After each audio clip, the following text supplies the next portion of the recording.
It's Beast Week and we have the Blackfathom Deeps dungeon. Now this is my current Hogger deck I've been using to level up his army traits. You can see it above me. We will also talk about the minis and the talents after doing this dungeon, but we will start with the first map. And as we start, our first goal will be to take out these Murlocs with our safe pilot and then push towards this right side, I think, this time. And we will just try to go and defeat the boss without taking the left tower. You can take the left tower as well if you want to. It does give you access to some more chests, well, gold veins really. And it's also a great way to deny your opponent some gold.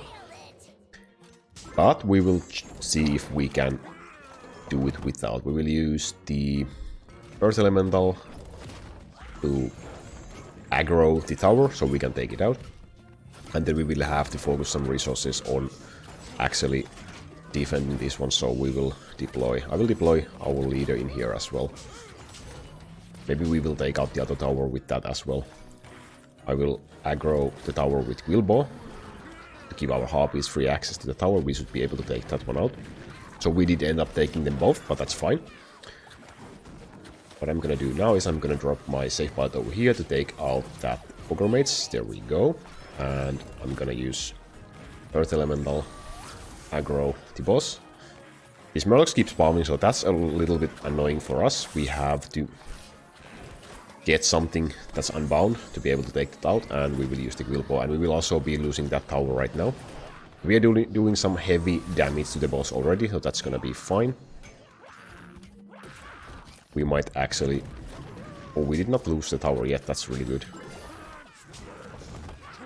I will just drop another Earth Elemental there. We might just be able to take out the boss. Just like this. Let's send the Kobold over there to mine the gold vein, just in case we do not make it, but this should be our game one. Yeah, there we go. First stage done. Let's go and tackle the second one. Now, the second stage is a bit annoying because of the poison pools over there, but there are a couple of things you can do. You can, well, we have unbound Earth Elemental, so we can use that to take out this tower. But we will start with taking out this right tower here, because it will give us defense from both of these lanes. And what is great, if you have ranged units and you have taken this tower and you deploy them right on the edge over here, they will then walk at the edge of this lane over here, and they will be able to attack this tower as well. So you can kind of enforce your push with your Wilbow or Earth Elemental to this tower with your ranged units if you deploy them like that. So let's see if we can manage that, but we will have to first take out these flying.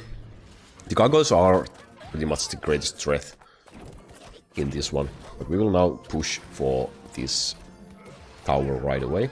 Let's use the Wilbow actually, so we don't accidentally lose our Murlocs. Harpies will be able to take care of that gargoyle, and after that they will be able to take care of that in case he doesn't die. Yes, he does not want to die. There we go. Let's take out the... Maybe we'll lose the Harpies. Whoa, interesting. We did lose the Harpies. How did that happen? Let's go mine that gold. And use our Pyromancer to take care of that. The Pyromancer's splash damage is great for taking out multiple flying enemies, and there is a lot of flying enemies on this map. So let's see if we can do this. So I will deploy my Murlocs over there and bait the tower with the Elemental. And meanwhile, so yeah, one of the Murlocs started to attack the tower. That's what I meant. If you deploy them over there, they will usually walk at the edge of over there and be able to deal damage to the tower as well. So we got the second tower now as well. We do have to defend ourselves against that Dark Iron Mine, so we don't lose it again. Now we have a direct access to the boss, so we can start actually pushing towards it. We lost one of those to the Banshee, that's just completely fine. So let's deploy our leader. Let's deploy some air units. This guy cannot hit flying units, so that's really, really great for us. I'm gonna deploy some Murlocs over there to take care of that gargoyle, and we will take care of that Drake with... Well, the Drake died to the Harpies anyway, so I think we might just win with this push. I will send in the Wilbow as well for extra damage. But yeah, this will be our game one. Just like that. So that's the basic tactics of what I like to do in this map. I completely ignore the third tower. I don't think that's needed to be taken in order to win this round. And great, for the third map, the strategy I like to do is to first take out this left side, so that we can gain access to this gold vein and also have some defense from this tower to our base. And then we will take out the right hand side head and finally that one before pushing to the boss. So let's start, let's see what we get. We get our leader, that's nice. I'm gonna use him, take out the raptors. I think the base will be able to take out the murlocs. So Pyromancer going there. I will absolutely use Safe Pilot as well. Our push was halted a little bit by that Quillbot. Another Quillbot. That's a really nice combination to use. Very, very great. Okay, so we will have to rethink our strategy. We did half the damage to the boss, to the first head. That's fine. I think we will again deploy our leader on this side. And I will use the Pyromancer to take care of these attackers on this side. She should also be able to take out those harpies as well. Now we can take out that head for sure, I'm pretty sure. Yeah, there we go. First head down. So now the next step is to go against the tower. Let's take out those murlocs with our Safe Pilot before they die, before the harpies die to them. There we go. And let's deal some damage with Elemental to the tower. We should be able to take out this tower right now. That's really good. And the Quillbot should die as well, because we have our harpies over there and we can start working on this right side. We will wait for a little bit more gold. Let's see if we will have to defend against that one. We will still start pushing towards this lane. So our leader, that's the third time we play him, I guess. Unfortunate with that poison. He's a beast, because he keeps getting stronger every time you play him. Another Pyromancer over here. Pyromancer is great on this map. There's a lot of like weak monsters.